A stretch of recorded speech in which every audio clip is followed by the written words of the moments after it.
How are we doing on this fine morning, Raymond? Good that I got coffee. Why is this trending? I am so tired. It's 7:20 a.m. We're in the stew. As is evident by Detroit Lions. It said top trending. Or it was there before I clicked Chicago Cubs. The Cubs. The Chicago Cubs. I'm pretty tired.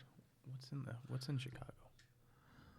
Hot dogs, deep dish pizza. Never mind. Because I remember earlier this week I was like, oh, that takes place in Chicago? I had no idea. It was the Bob Newhart show. I thought it was some movie. No, it's actually the Bob Newhart show. Honestly, great show. I'm on the second season. Doesn't get better than that. I haven't been watching anything but Smosh.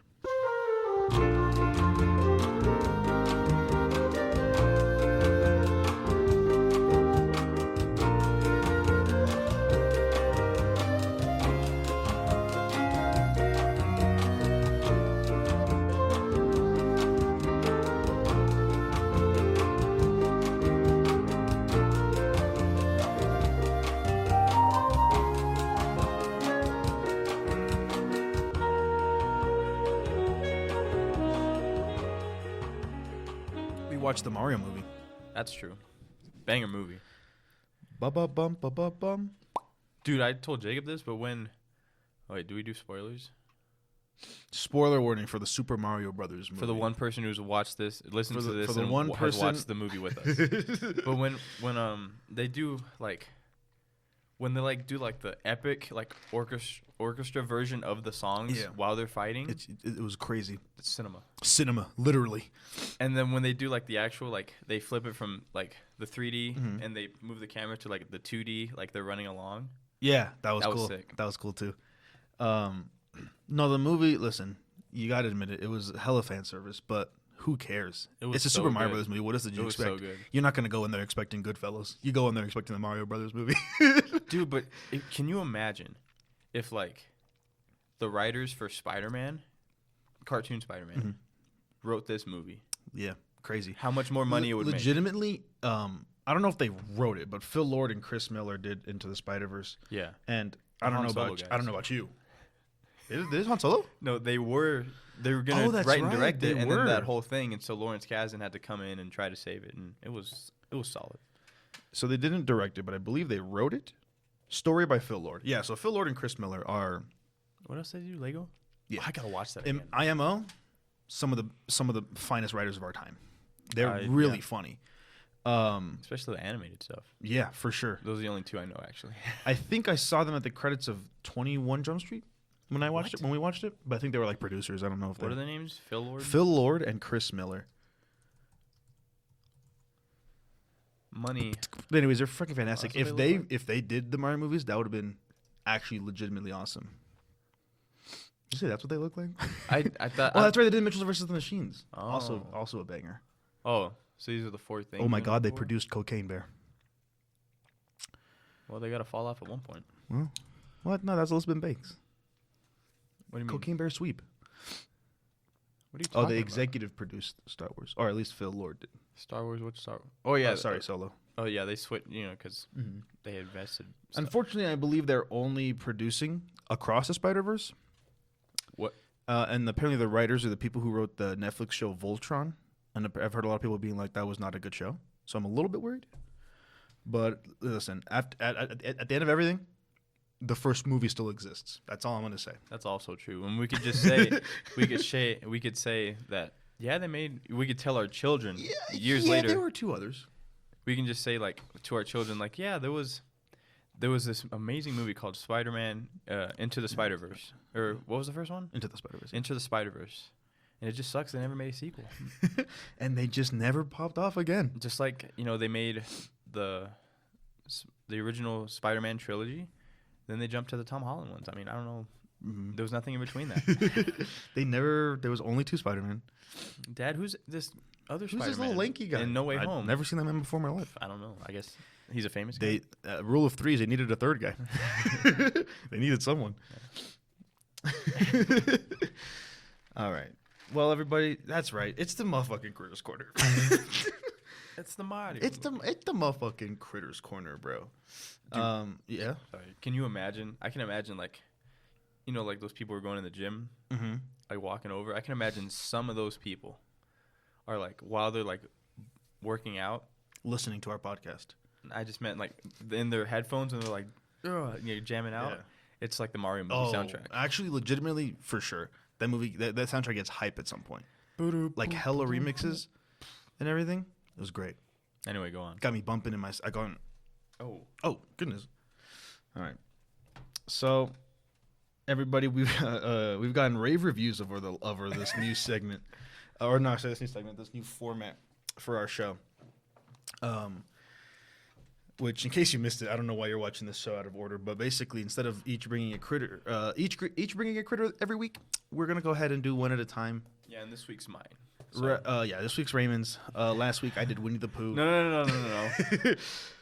Last week, Raymond did Winnie the Pooh, which was I think groundbreaking because it was our first fictional critter. Yeah. And this week I'm gonna follow in suit with another fictional critter. I figured. Yeah. But we will get back to real world critters. I promise. Maybe one day.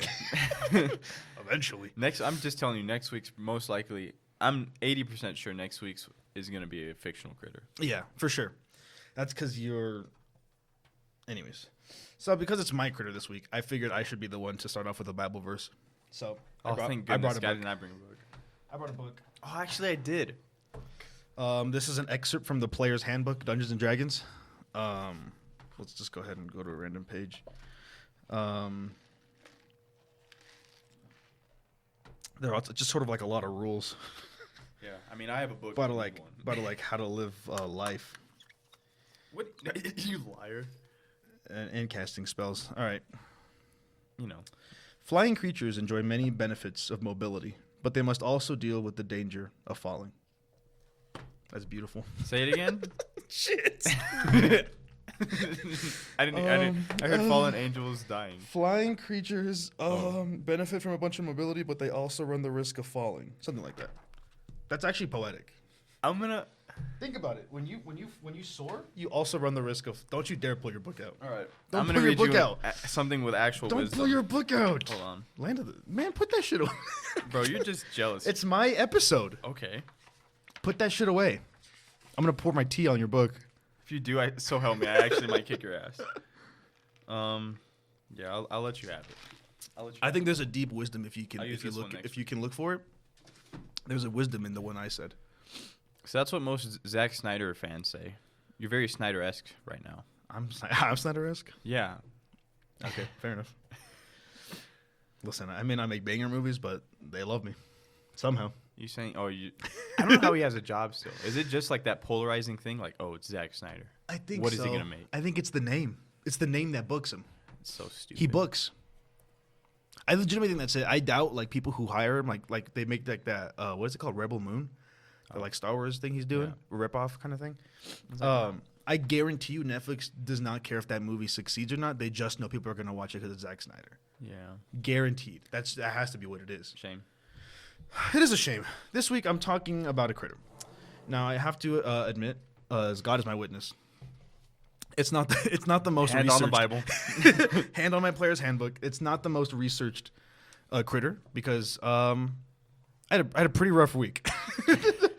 I had an idea, and I'm just gonna say which one I was gonna do. But when you brought up Winnie the Pooh, I was like, "What should I do for mine?" And I was like, "You know what? I'm gonna do another bear that I'm not familiar with that I want to learn about." And I was gonna do Paddington. I was gonna watch the movies, do some research. He seems like a swell guy. Yeah. Then I got hit by with one of the worst weeks of recent years, and I didn't have time to watch the movies. So I'm bringing one just off of vibes and childhood memories and good vibes, and that's Scoobert Doobert, Mr. Scooby-Doo.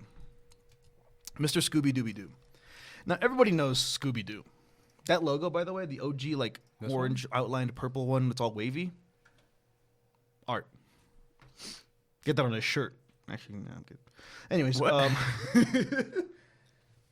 I had the wrong one. But yeah, Scooby-Doo, the original one is Scooby-Doo, Where Are You? And that one's a banger. I believe that was the 60s. That was peak Hanna-Barbera. That was the 60s? Dang, this kind of looks like that, just like new. Yeah. That one's a good show too. That's Scooby Doo Mystery Incorporated. That one is a banger. There's a lot of Scooby Doo shows and Great outfits. Great fits. Yeah. Which one's your favorite out of the 6 or the 5 outfits? We have Daphne, Velma, Shaggy, Scooby, and Fred. Here's the thing. My favorite is probably Velma's. The one I would wear is Shaggy's because it's just a t-shirt and pants. And I don't put a lot of effort in my outfits. But I think I could rock Fred's outfit with the white sweater and the fucking ascot. Ooh. My favorite.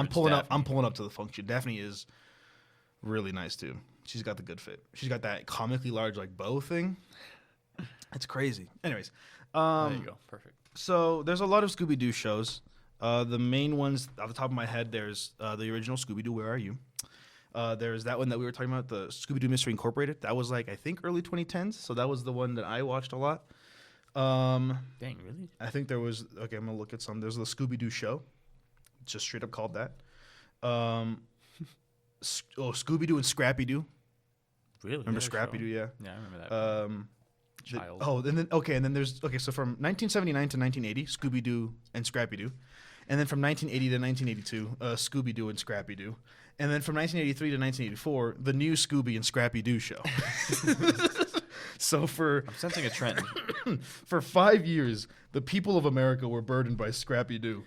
There's a pup named Scooby-Doo. What's New Scooby-Doo? I remember those. A pup? And the Mystery Incorporated. There's Be Cool Scooby-Doo. That one was pretty recently. The art style was not great. And then there was, of course, this year's faded Velma. Unfortunate. But we'll get to that later. Hold on, I just want to see what this is. I don't like Oh, goodness gracious. I don't love the art this style. This is... Ooh. Yeah, we're not going to spend time on that. There you Also, go. there'll be a bit of sniffling for me because I be having allergies and I can't breathe through my nose right now. Anyways, and I think it goes without saying that there's hella Scooby-Doo movies, and I'm not even talking about the live action ones, but like the Scooby-Doo meets WWE, and they did a Courage the Cowardly Dog one last year or like 2 years ago. Dang, really? It's a great mashup. I don't know why it took him so long. I know I expected that right away. Like when that show existed.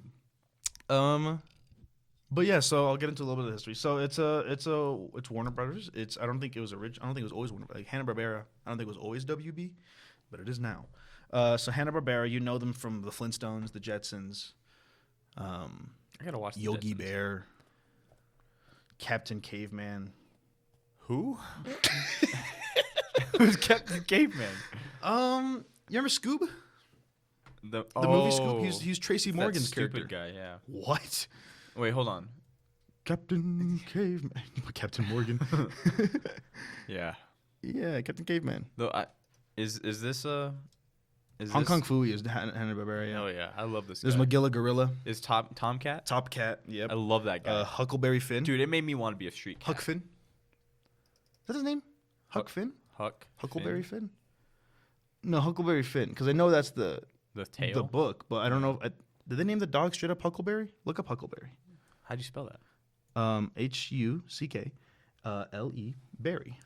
Huckleberry Hound. There was no Finn, but Huckleberry was indeed this guy. Oh, that's what his name was? I've seen the face before. Blue little guy. Anyways, I don't know if I mentioned them. Yogi Bear. Punchable face. Punchable face even. Who else? There's got to be more. Oh, that's interesting.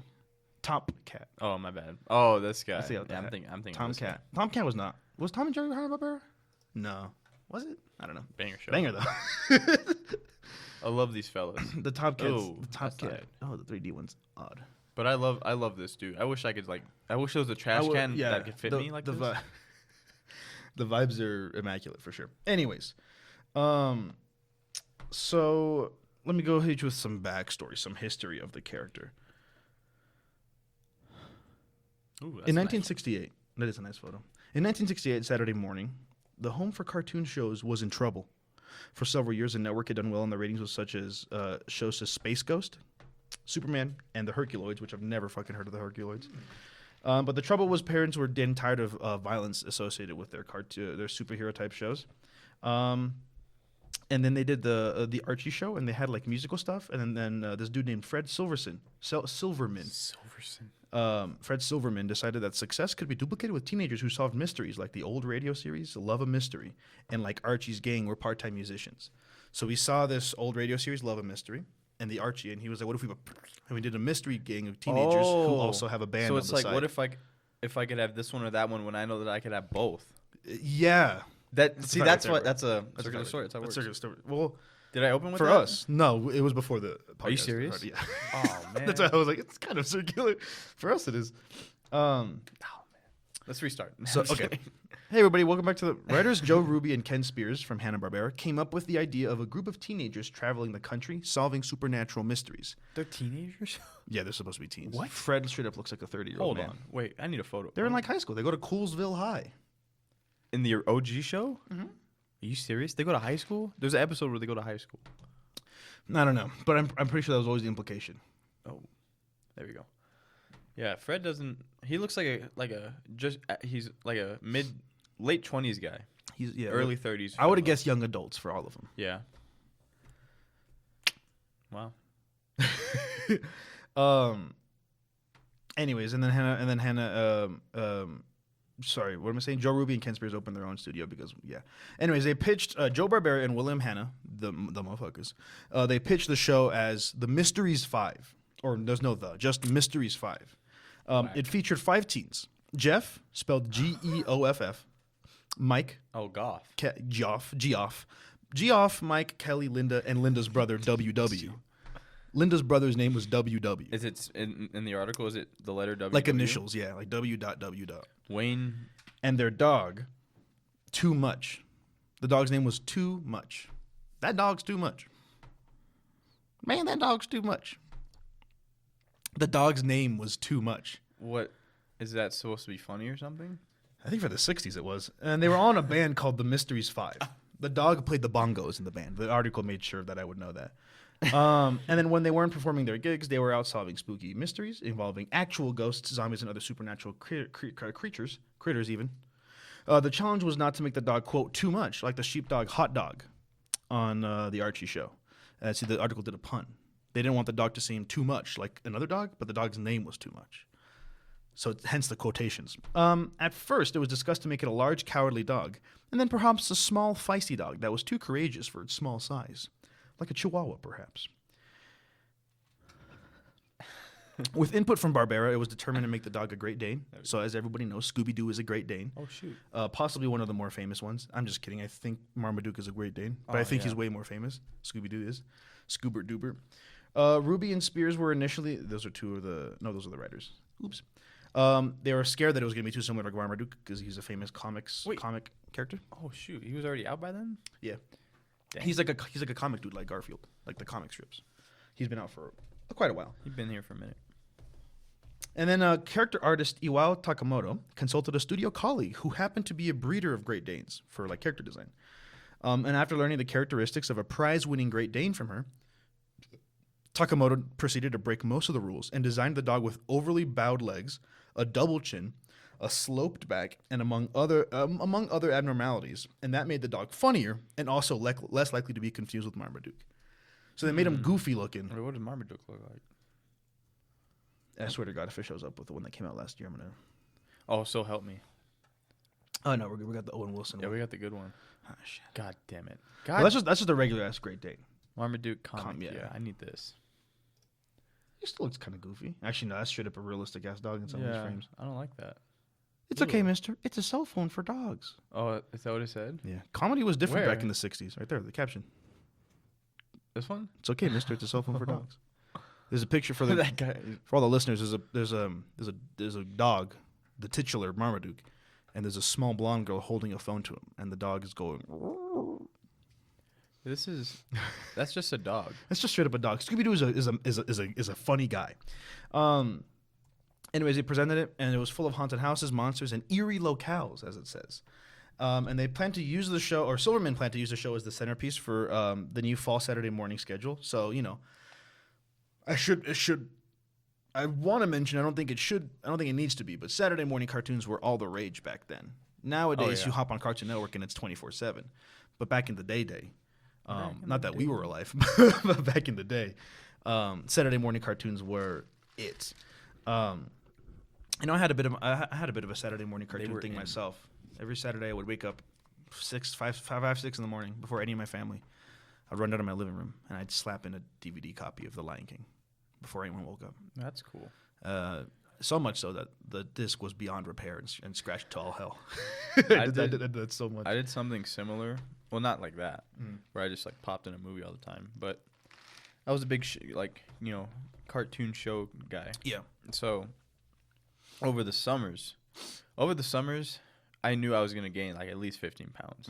Like each summer, I knew it was gonna. And when you're a kid, that's like triple your weight. Yeah, so I knew like every summer, like, man, it's gonna be the summer. I already know I was gonna eat. Yeah. Because I would, I can't. My parents were like, you're not staying home alone, and so we drove. My dad, before he went to work, he woke us up at like 5 or something. Might have been earlier, and he took me and my sister before he went to work.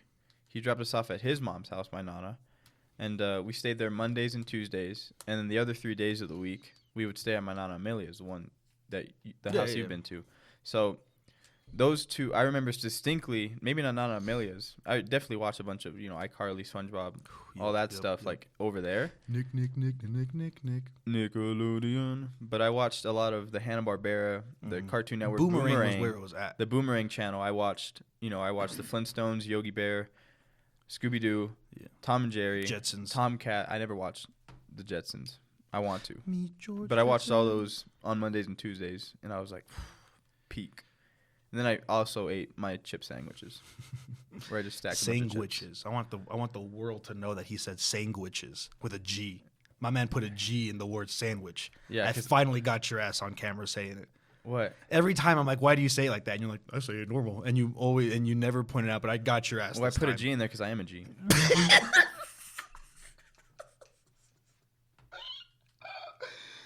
Oh man. Why are you laughing? I'm not sure. What was your favorite Boomerang show?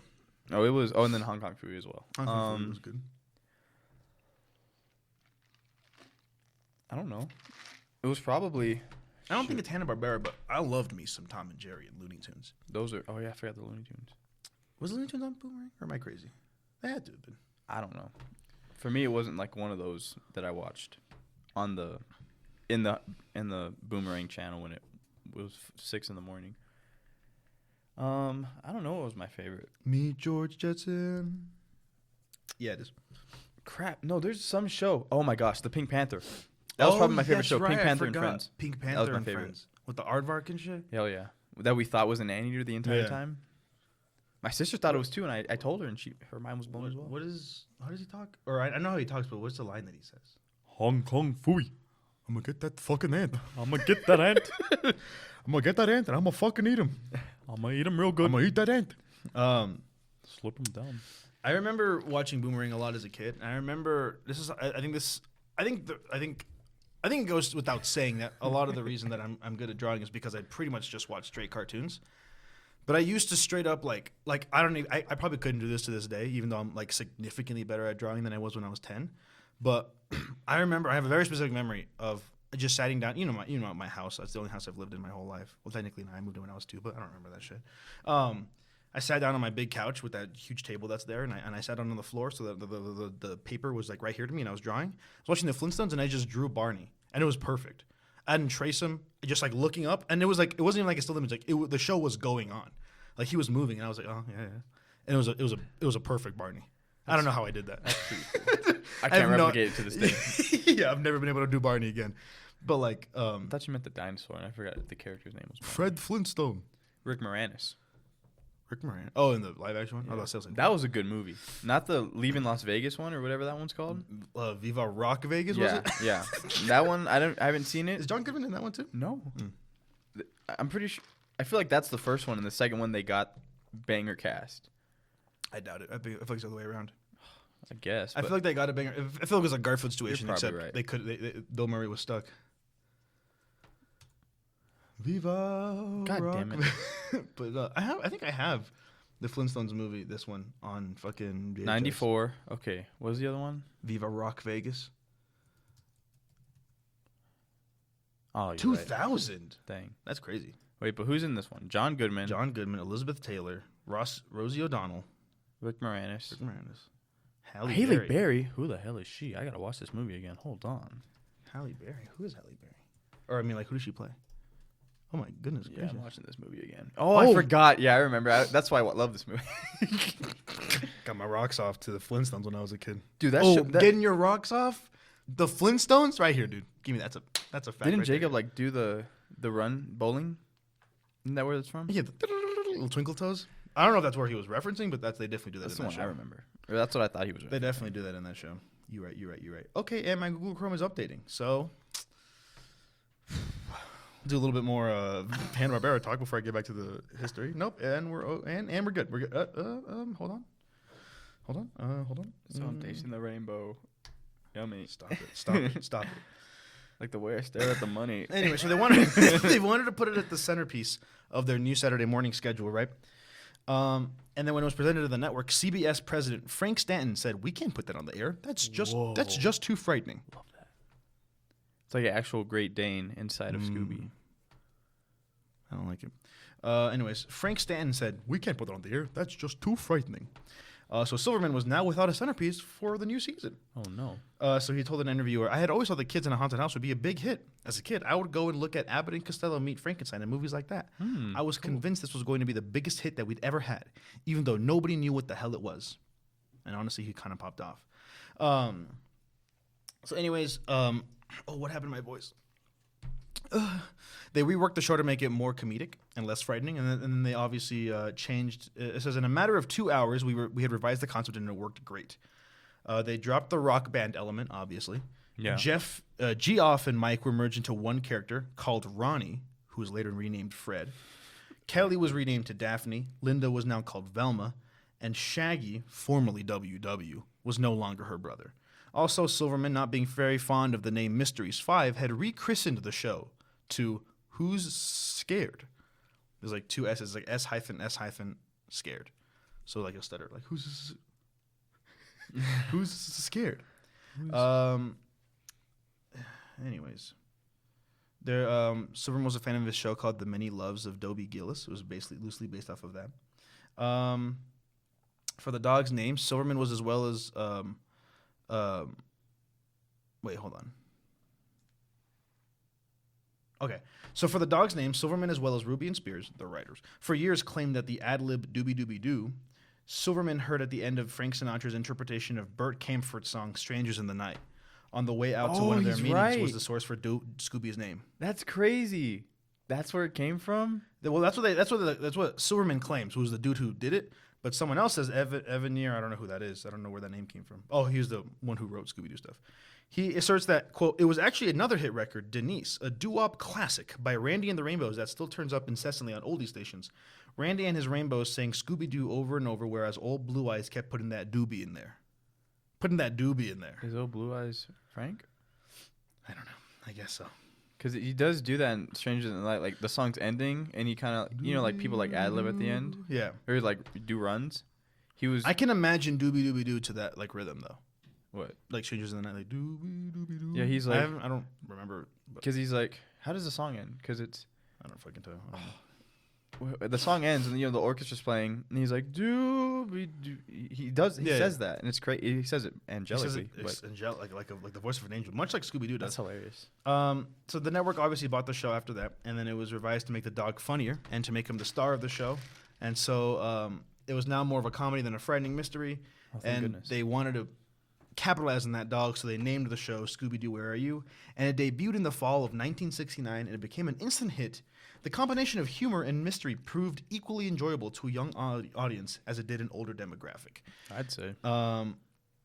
And the rest is history, pretty much. Scooby-Doo instantly became a classic, so much so that so many people try to recreate it. But most interestingly, Hanna-Barbera themselves. What? They wanted to recreate their own? They literally, Hanna-Barbera did so many knockoffs of Scooby-Doo. Like dogs? No, like a group of teenagers with an animal sidekick. Oh. And I actually have a list pulled up because I knew about some of them. The one that I know the most well, if you want to look this one up, you might recognize this guy. I forgot the name, so let me look up the name. I think it was something about a Jabberwocky. Jabberjaw. Look up Jabberjaw. How do you spell that? Jabber? Yeah, jaw. This shark. Whoa. He was the Scooby of the I remember show. this guy. And then it's like a little band of these like girls, or I guess there's a guy in there. Band of Folks. So that's one of them. Classic collection. But yeah. Jabberjaw. So there's one called The Funky Phantom, Kind of like this. which was a year after Scooby-Doo finished airing.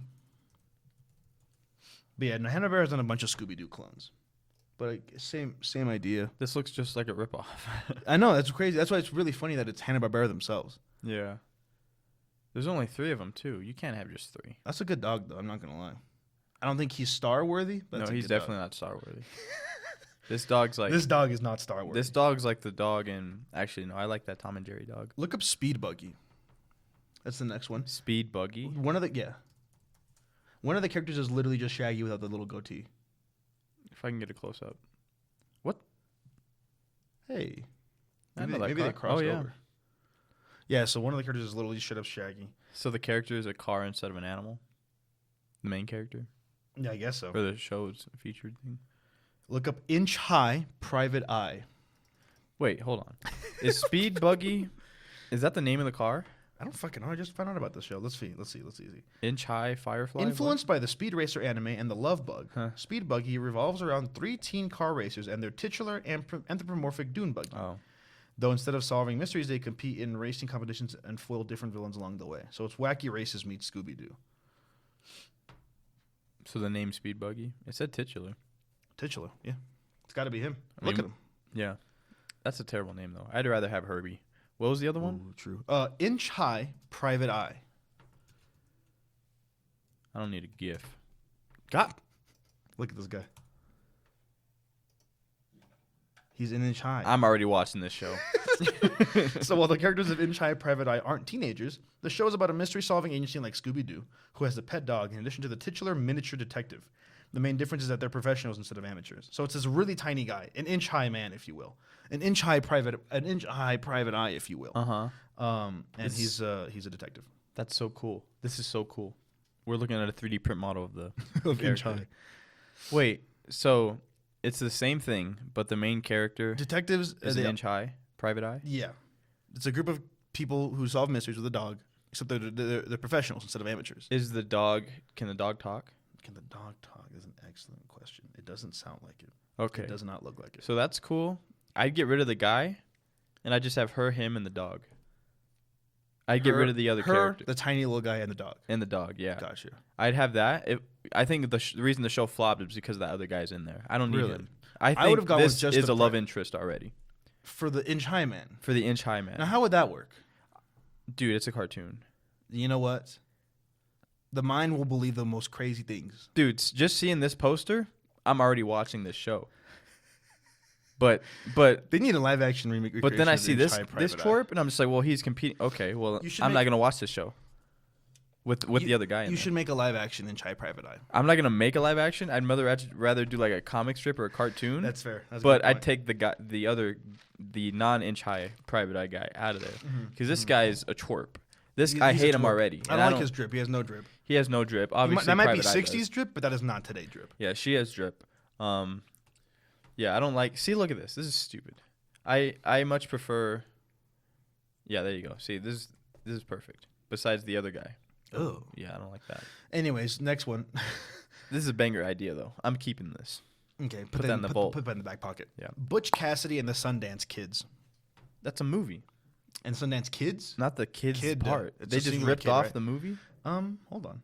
Bearing no relation to Butch Cassidy and the Sundance Kid, except in name only, this show not only borrows elements from Scooby-Doo, but also from another Hanna-Barbera cartoon, namely Josie and the Pussycats, which was based on Archie comic series of the same name.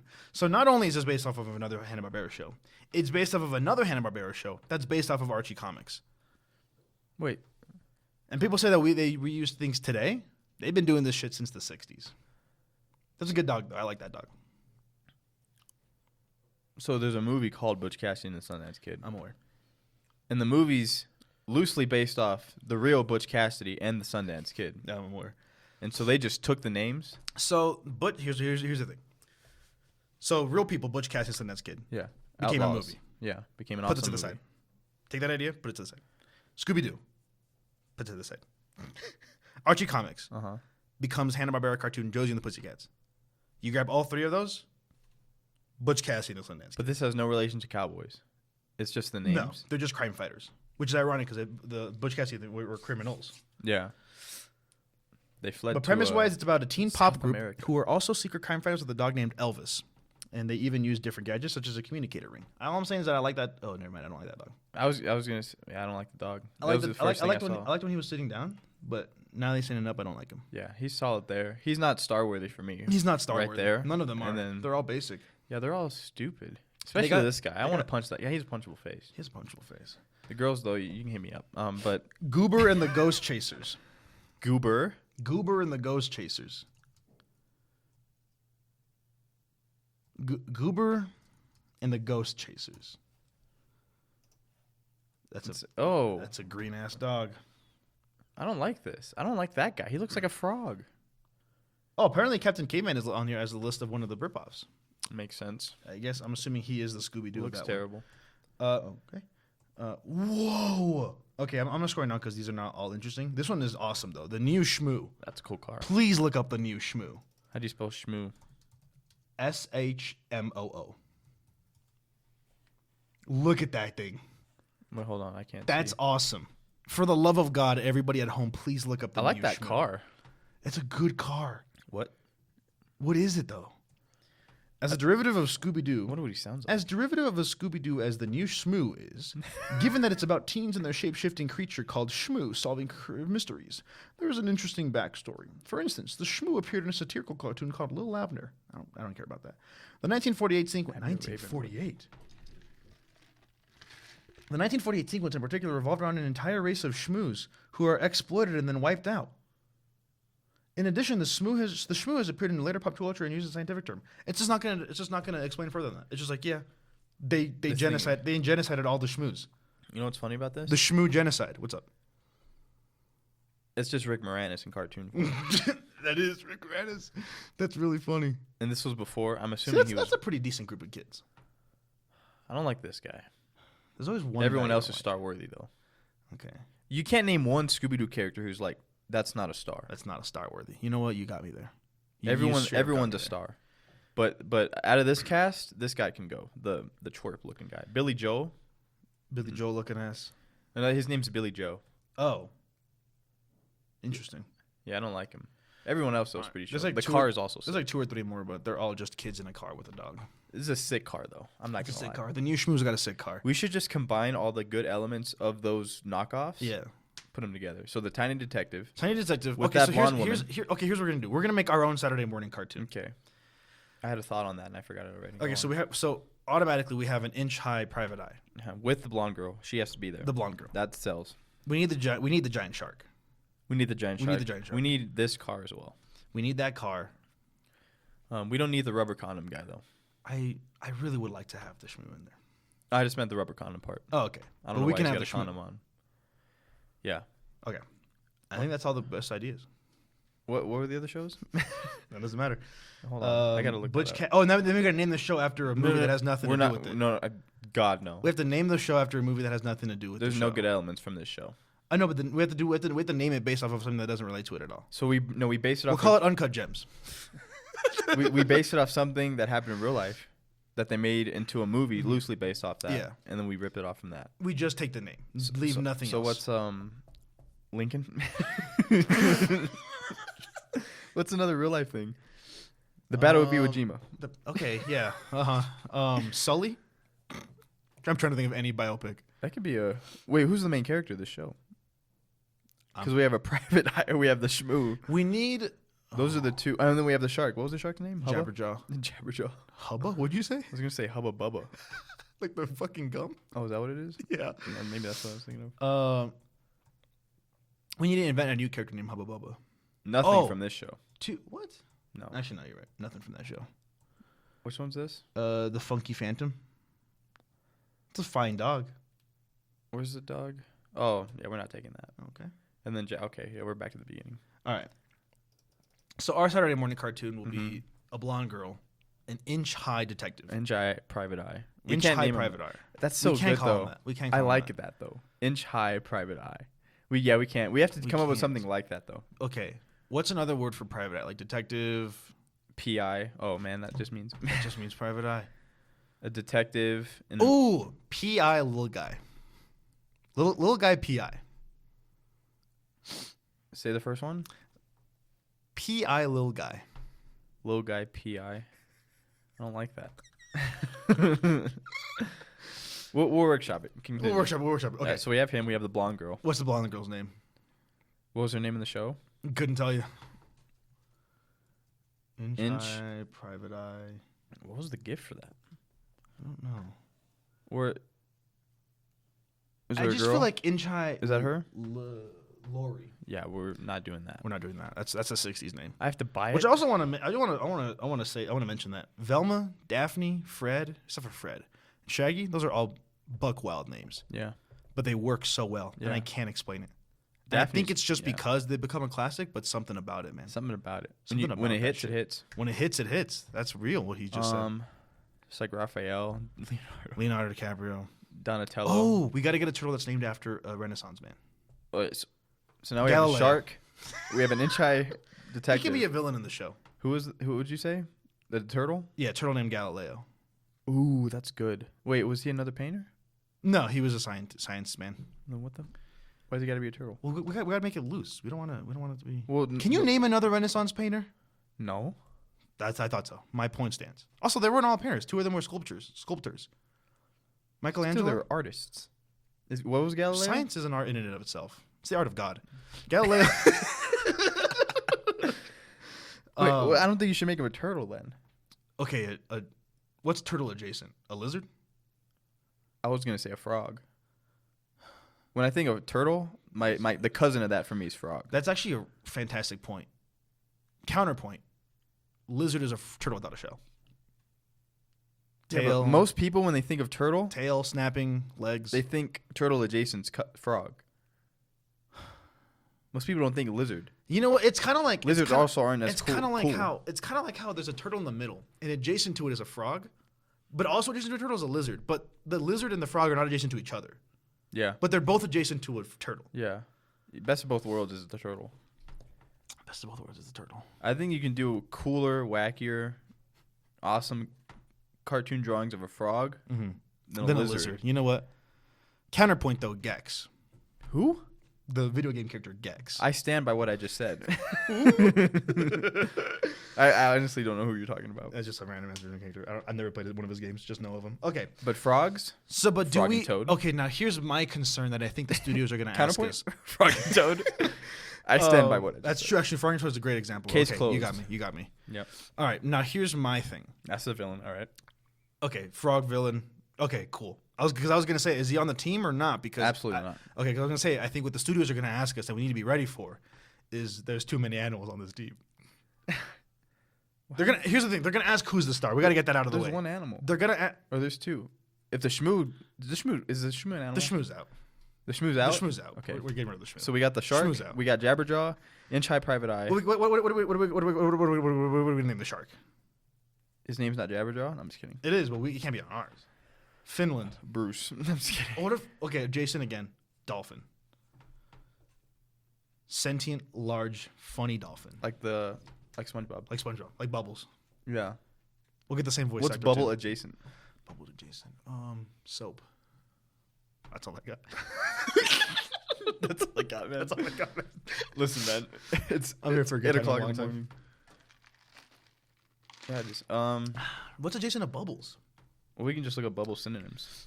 Bubble synonyms. Yes. Pop. This is Poppy. probably what they did. Name him Poppy. Poppy the dolphin. Come on. How do you spell that? Poppy, bro. Yeah, that's good. Right here. We got Poppy the dolphin. Poppy the dolphin. He's a star. Little man PI. What was it? Poppy. Little guy PI? Little guy PI. Poppy and the PI. That's the name of the show. Ooh. And insert Lori name later. It's is them three. Poppy, the PI, and I. Like me. Poppy. The title of the show is Poppy, the PI, and I. Like me. Like she's saying, and me. So she's the main character? She's the main character. I like it. Oh my goodness. Let's go. Wait, we have a car though still? Shit. The car doesn't have to talk. We have the shmoo car. Yeah, that's right. Well, why does it have an M though? Go put an M right on your head. You're Luigi brother now. Put an M on your head like you Luigi. What was the show called? The Shmoo? The new shmoo. Was there an old one? I didn't spell it right. The legend of the old shmoo. See, look, it has an M. It does. Maybe for Mobile. We won't have the M on ours. Double M's. Oh shit. The Moo Mobile. The Shmoo Moo. The Shmoo Mobile. But it has to have something like this. It can't just be an orange car. It has to have some. What was the show called? Poppy the P.I. and I. Poppy the P.I. and I. Okay. Poppy the P.I. and I. Poppy the P.I. PPII. PPII. What if we just had PP? That's funny too. Yeah, but it works. It doesn't and stand it's for that. It doesn't stand for Wait, that. no, I got it. That'll be our little I joke got for the adults when they rewatch the show. How about you know how you watch a show, a cartoon that you watch as a show as a kid, and you come back later and you're like, oh, I get that now because I'm an adult. It'll be insert PP. Pixar movie. Yeah, that'll be PP on the side of the car. So what if it was PP stood for Poppy and PI because they were like investigating the thing. Like it's their company, and I don't know what she does in the thing. Yeah, we need a premise for sure.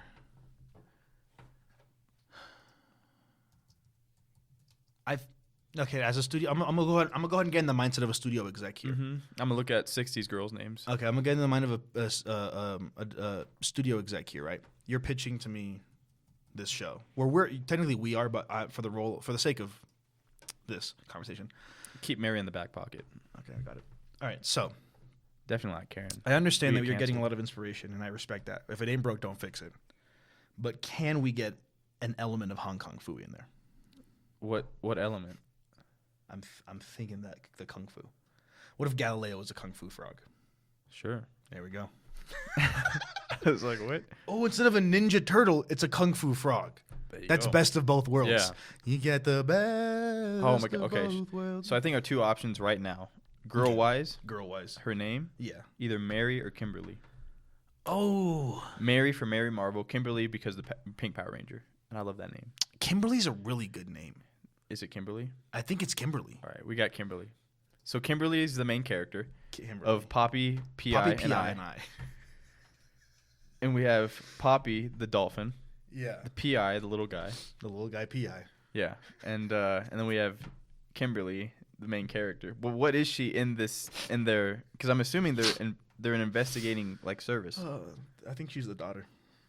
Of who? Of the little guy P.I. No. She has to be the love interest of him, man. No, I'm not. No. Yes, she does. They're not gonna buy it if it's his daughter. You always gotta. They're not gonna buy it. I'm thinking in the studio mindset, they're not gonna buy it. Hold on, look at this. You're right. Wait. Sex sells. Inch high, exactly. That's what they're gonna say to us when they kick us out the They door call me- because you wanted to be a good daughter. They called me Inch High Private Eye back in high school. Look at this. Give me that shit. They called me Centimeter Pete. No, I'm just kidding.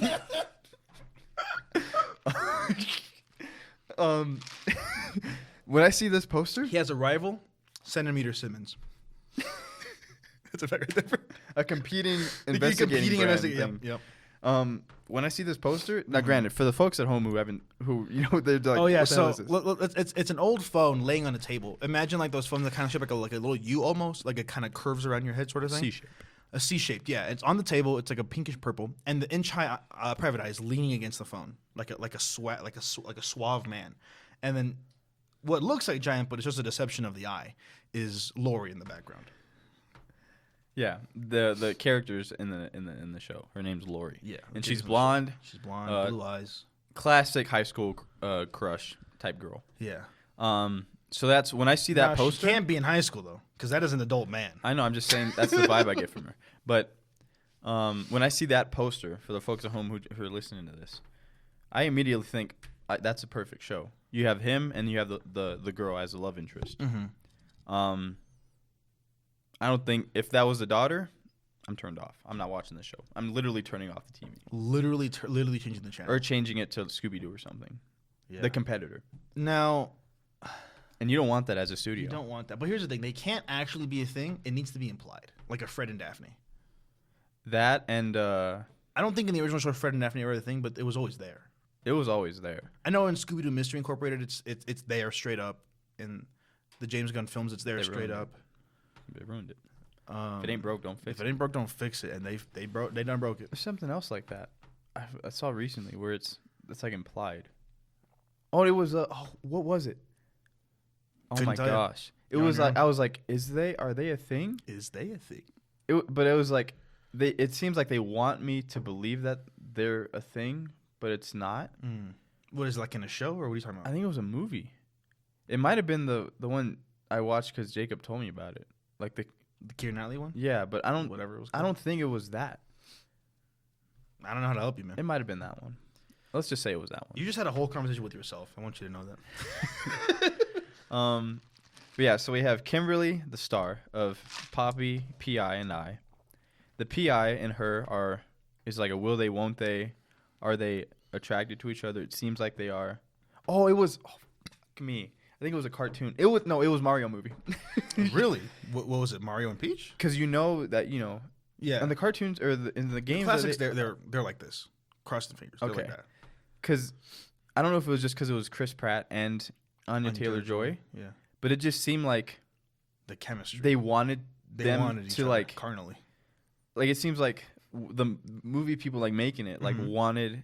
It seems like they knew that they wanted them to get together and like they wanted them to be a thing. Yeah. But I just never felt. I felt like it was like forced. That's interesting. It just felt off. I would have to agree because I didn't feel anything. There was no Yeah. tension there. Especially when Bowser came in and he got jealous. Yeah. I'm just like, of what, bro? That was like a pretty funny bit though, when he was like, "Does he make her happy?" or like that shit. That was funny. But yeah, no, that I didn't feel anything. I don't know if they were trying to do something. Maybe they're saving it for the sequel. Because it felt like they were.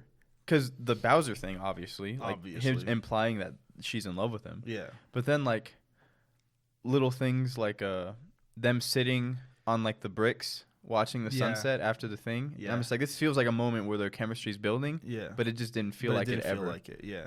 And like when she's like Mario, like when him and Donkey Kong were like seemingly dead, Yeah. it just felt like there were moments where it felt like that chemistry should be building and it just wasn't. I don't know if they were trying. I don't know what they were trying to do. We've gotten off track, but I will say that I think part of like what makes the movie kind of funny is Bowser being jealous, but there's nothing there. I think that's Yeah. it. Kind of like gives like credence. It gives credit. What's the word I'm looking for? It gives credibility to his like delusion of this like love that's not there between him and Peach. Yeah. I don't think that's any of the writers doing. I just think it's because Chris Pratt and her have no chemistry. That is well. To be fair, That's not Anya's fault, though. They probably didn't record in the same room. No, they didn't. They probably all. I think they were all from home, like Zoom. Chris Pratt said, "It's a me, Mushroom Kingdom here. Wait, what time is it? How long are we recording?" Oh, not That's bad. not bad. Let me ask you this, Raymond.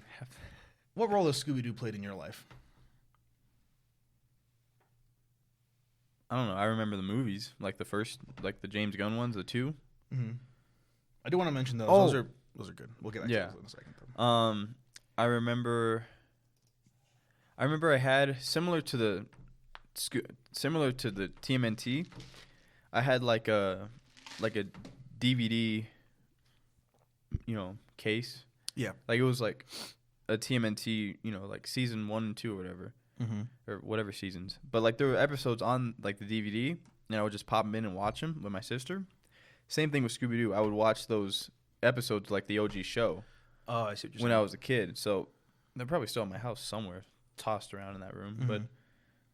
But the played a significant role in watching shows, and specifically those episodes that were on that thing. It was pretty cool. Nice. It's not as deep as Winnie though. Not as deep as Winnie doesn't go. I will admit. I mean, actually, I think Scooby Doo goes deeper for me personally than Winnie, but Winnie's a banger. But I didn't watch a lot of like Scooby Doo or Scooby Doo. Where are you? I watched a decent bit. Back on Boomerang, Catch What I Could, things like that. I watched Mystery Incorporated quite a bit. That show was funny. But mainly, most of my Scooby Doo nostalgia is for those James Gunn live action movies. Perfect. She's a secretary. Oh, we can't do that. That's outdated. Okay, what's She needs to be. I don't even know what roles are there in the Private Eye. well? Isn't there? Industry. Because I'm thinking of like, what's that movie? Is it the Maltese Falcon? It's the Maltese Falcon, directed by James Houston, Humphrey Bogart. I think because was it the Maltese Falcon? What was the other? No, yeah, it is because the Big Sleep. Yeah, okay. Anyway, Maltese Falcon. They're going after this like high prize Maltese Falcon thing. So in the beginning, it's like blah and blah's, like the classic like Capra and Capra attorneys, yeah. like that, but like for Private Eyes, it was Mhm. like their last names. His partner dies, like gets shot by the person. They're trying to find out who this guy is, or who the killer is, and we assume it's some person throughout the entire movie. Then we find out it's the girl who came to the femme fatale. Mhm. But once he dies, Bogart has, I don't know if it's his secretary, but it's like the girl in the front, kind of like, don't let anyone in, or Yeah, like or a you know, secretary, or do receptionist, yeah, whatever. and like, can you like take her home and help her out or whatever the heck, because he's got to do this case or whatever. She was like that, and like she typed up stuff, here's your messages, that type of thing. Yeah, I don't know what that is. Is that a secretary? I'm pretty sure it's like a secretary, receptionist, whatever. Because I see that and I just assumed because Private Eye and she has a typewriter. I don't know.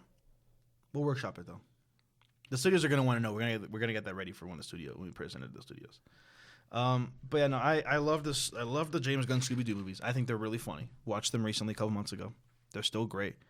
They're a lot of fun. They rebooted them with more live actions. This one starring Haley Kiyoko is the only actor that I can think of off the top of my head, and those were fine.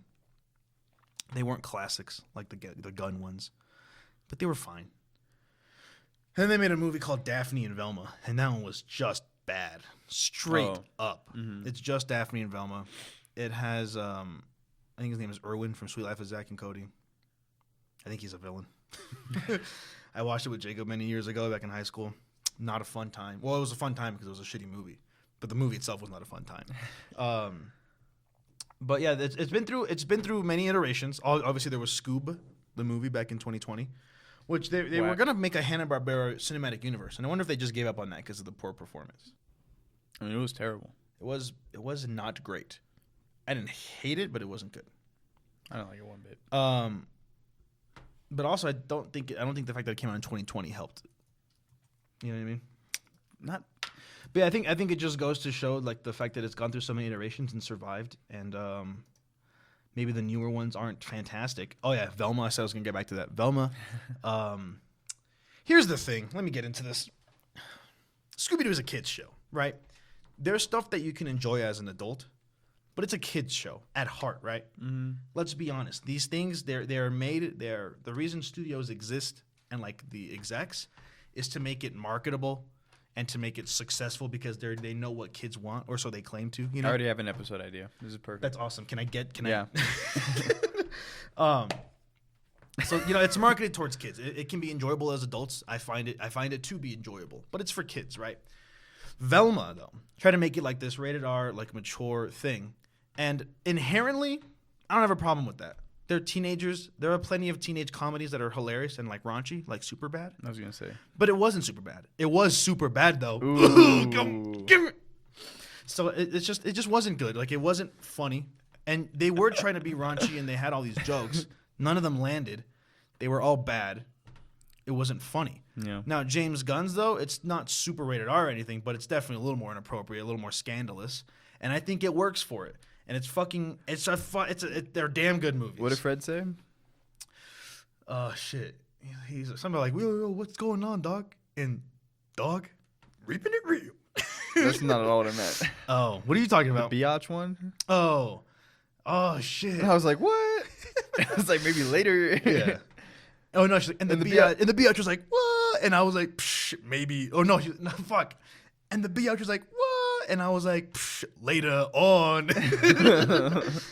The movie's so fucking like the fact that they even said. Was that the first one? That was the first one. Wait, the island is the first one. are you serious? Yeah. I know we've been through this, but it still this. blows my mind. Are you Yeah, serious? the second one is when they revive all the monsters on accident. Oh, that's right. And they're I'm already famous. I'm personally partial to the second one. Personally. I'm personally partial to the I love both. Mr. Bean one. That one is okay. Is that not the first one? It is the first one. I don't like the Scrappy-Doo twist. But Oh, me everything else, neither. Yeah, I don't like that, but there are certain elements they're enjoyable that I will movies. watch, yeah. They are enjoyable movies. But yeah, like I mean, there's ways to make I think things the that second are one looks originally nicer. for kids a little bit more scandalous for adults, and I think it's fine. Pixar. Yeah, They do some inside for sure. things. I can't name one. But off the even top as of my far as like being marketed towards adults, like whether they add like actual horror or something, or like I wouldn't go as far as like gore, But like adult jokes, like straight up, like blatant, instead of like kind of like hidden. I ain't got a problem with it. Just do it right. Just do it right. Like Good Luck Charlie. No, I don't think you're getting it. I don't think you're getting. I what just I'm trying remember to one say. like adult joke where like the studio, like you hear the laugh track. Yeah. Cause what was it? It was the family was like all sitting with each other, and they Charlie's a baby. Yeah. And I think Teddy was like, better not have another one. And then she was like, Dad. He's like, hey, come on. Making a baby's a 2-person job. And then Gabe's like, what do you mean? And then like laugh track, wait, it's silent. And then Teddy's like, this ought to be fun. And then she like leans back. It's a sex joke. It for is. adults. I was more saying like. I know. I was just. That's the only one I remembered. Like the fact that James Gunn like kind of like made Shaggy a more blatant stoner. That was the subtext, but they made like the not the opening shot, but one of the first shots of the movie. Coming out of the van, smoke coming out of the van, and you're like, oh, but then they just grilling some dogs, or burgers or whatever it was. Doesn't he say Mary Jane or something like that? Yeah, Mary Jane. That's like my favorite name. Yeah, they're great movies. I can't speak for the rebooted live action ones with Hayley Kiyoko. Haven't seen them since I was a kid. What is it But called? they're probably okay. I think that one was like Scooby Doo. No, what was it called? It was. No. Sorry. One of them was like the Curse of the Lake Monster. I think that was one of the. Yep, there it is. Robbie Amell. He was Fred. This is real? Uh-huh. I watched it. Dear Lord. Dear Lord. Wait. Why does she look familiar? Is that the That's same? Hayley Kiyoko. That's the same one? Lemonade Mouth. That's why I was like, that looks like the Lemonade Mouth girl, but I didn't know the name. Is that Lemonade That's Mouth? terrible. How do I go back? Yeah. When was this? 2010? Oh, when she was popping off. Anyways, I love Scooby Doo. Where's Hayley? When did Lemonade Mouth come out? Yep, right. Popping off. Oh, that one came out first. Interesting. I know. I would have expected the latter. Me too. Anyways, that's all I got on Scooby Doo. Again, it was mainly just vibes. I didn't have a lot of research, obvi. But I love that funny little dog. But what would you say? But it led to some. Led to a, if I can just say, the next hit show. We're bringing Saturday morning cartoons back. Here's the episode. I have no idea what. Oh, the episode. Yeah. I don't know what like the episode. Pilot? I don't know if it'll be the pilot. Uh-huh. It could be to like show To pitch the the show. studio like what can happen. Yeah, because the pilot doesn't necessarily have to be like the first episode canonically. It just has to be. Yeah, they're already You're a gang. pitching it. Yeah, you're pitching it, and you're like, this is Yeah. what the show will be like. And so I don't know specifically what the episode's like plot wise. Yeah. I just know that they go into like this high stakes situation where like she could die. Mhm. Like Kimberly can, there's a threat of danger. Yeah. And but she's going in as like they've never met her before. So she's going in as like the stand-in while the PI's like back there. Oh. So he can like take notes listening in. Yeah. Huh. I like that. Okay, that's interesting. We're getting somewhere. Now I have a question. Oh, I have another question, but go on. Okay, he's a PI. Why does he have a villain? What role does Galileo play? And he's the Kung Fu Frog. He's a Kung Fu Frog Galileo. Is he just like a recurring like criminal that they just keep busting? I don't know if you can. Because it can't be like a Shredder type of thing because that doesn't work in this context. What? Like Shredder being like this villain who's like sending this army towards the turtles. Oh, like they have yeah. other villains, but Shredder's like the main one. Maybe it's just like one they never. I was gonna say one they never catch, but I don't know how that works. Catch. I guess that works because he knows Kung Fu, He knows Kung Fu. Okay. and the PI can't do anything against Kung Fu. Yeah. And there's an episode where he gets digested by Galileo, and he's in his track like Magic School Bus. yeah, Monstro. What? Magic School Bus, they would like shrink down and go into like the kids, and they'd be like in the blood. You never watched Magic School Bus? I did. I don't remember that episode. That was like I feel like that was the plot of most episodes. They would like go through the body and be like, "We're in his heart. The heart circulates blood through the rest of the and like shit like that." I just remember SpongeBob. I literally on hand to God, hand on my player's handbook. I swear to God, I can't name to you a single other plot of that show other than being inside someone's body. I just remember them in school, and I was like, "That's pretty cool, man." What? Did you ever watch them partake in the bus?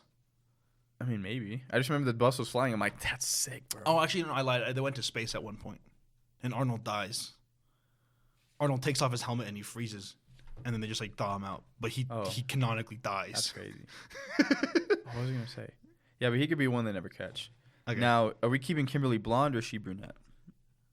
I feel like there's more options than that. Yeah, but those are the two I want. I mean, what's another one? Redhead, black-haired. Yeah, we can't do those. Those are out. Why are those out? It doesn't sell in my head. It's either blonde or brunette. Or bald. Bald. I'm leaning towards brunette. I'm thinking bald. I'm not thinking bald. I'm thinking bald. I'm thinking. This is what I'm thinking here. Let me know what you're thinking. Kimberly Hart? Had that shit I on. didn't realize her last name was Hart. Had that shit on record. Well, if you're gonna base it off of her, then sure, go brunette. Yeah, I think pink brunette hair. will sell. No, we can't do that. Yeah, that sells.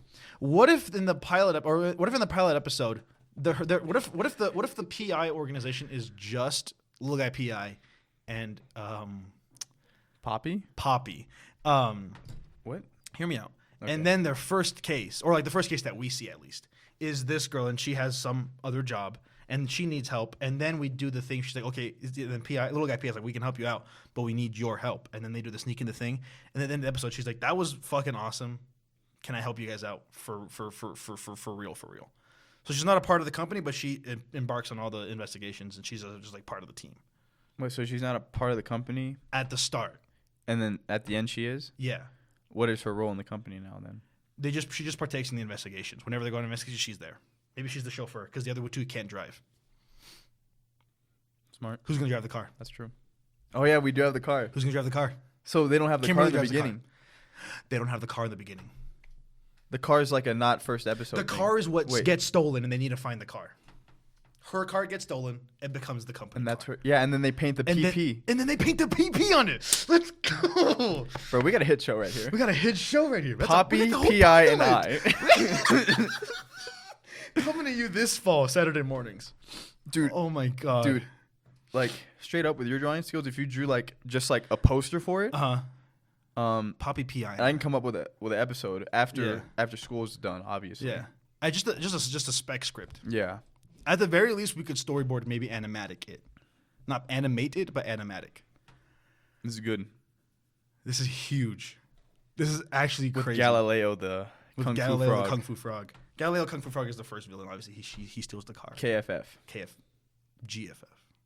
Oh, okay, Kung Fu Frog. We got a crazy show with this. Yeah. We just stole elements from. I like how we stole elements from everything except Scooby Doo. They're not even like. I guess it's kind of like a mystery, but it's supernatural. Yeah, I mean there can be. I mean it's a frog. I'm assuming talks. That's pretty supernatural. That's another thing. This doesn't have to be addressed in the show, but I just like for like peace of mind. Was he always an inch high? Was he always a little guy, this PI, or was he shrunk down in a terrible accident? Ooh, yeah. One of his investigations made him shrink down, made him downsized. Yeah. Matt Damon downsized it. I never saw that movie. I didn't either. Looked bad.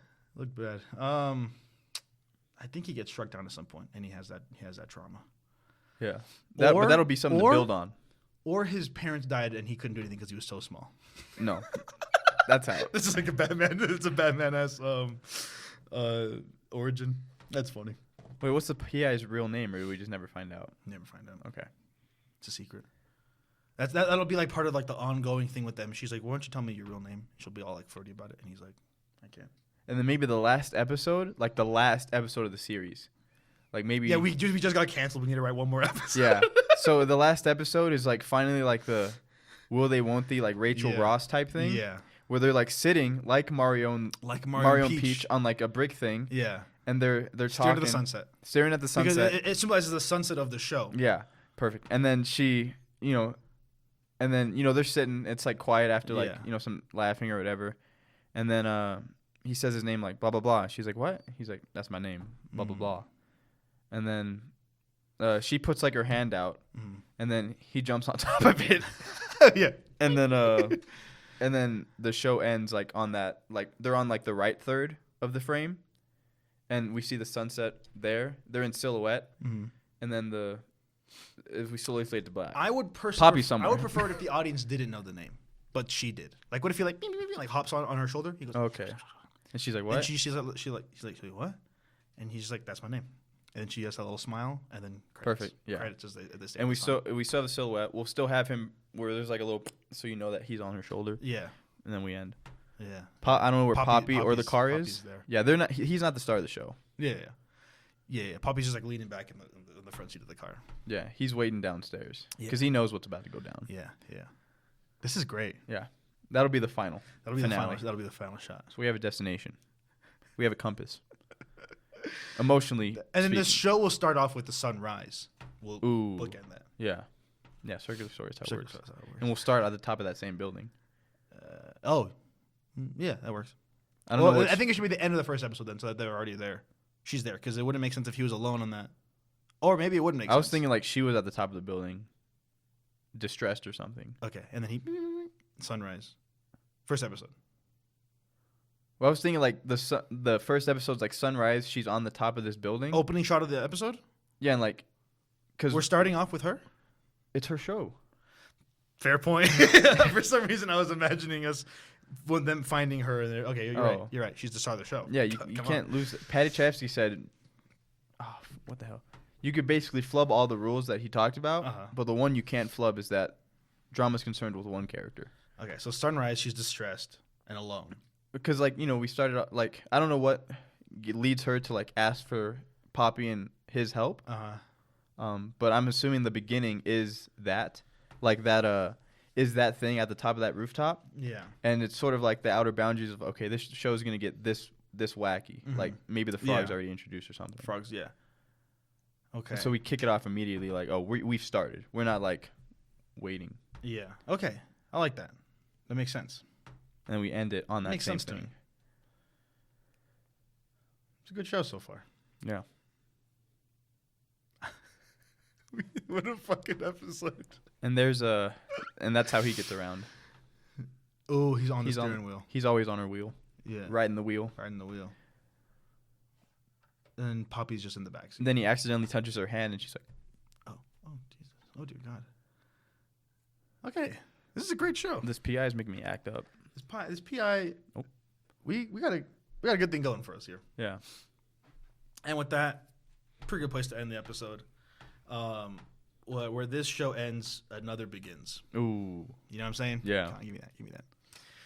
We'll see you guys next week.